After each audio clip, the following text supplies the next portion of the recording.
Now what we know is that high stress actually it interferes with, disrupts your cortisol levels and raises your inflammation markers in your bloodstream.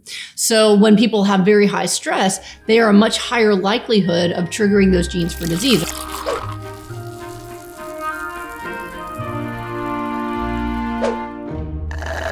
Fran and I have in our arsenal, in the way we enjoy our lifestyle, is that stress reduction is an important part of this. And we think that stress can be a precursor to many different diseases. So does that play a part in your protocol as well?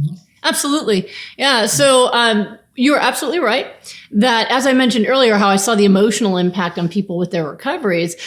Now we know actually the scientific basis for that. We didn't know it then. It was more anecdotal. You see people who are depressed or traumatized, they appear to have more disease. And even with autoimmune disease, I mean, there's some studies that showed up to 60% of people with autoimmune disease that's severe also had some kind of emotional trauma. So it really does have an effect. And emotional trauma, talk about stress, that's chronic everyday stress of fight or flight all the time, right?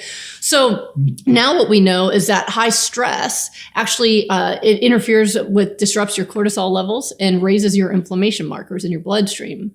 So when people have very high stress, they are a much higher likelihood of triggering those genes for disease. And that's why a lot of people that I take care of will say, oh, it all started after so-and-so died, after my divorce, after I moved to America from this other country, that there was some stressor that didn't cause the disease. It just was the final straw, because you build up disease over time. It's just you don't have symptoms until you get enough buildup that you actually can feel it, right? So with that, they reach that threshold often by that big increase of inflammatory markers that happens under stress. So absolutely, that's why I was saying that's part of what I help people with, is really about if you can embrace gratitude and have self-care rituals to release your stress and increase your joy.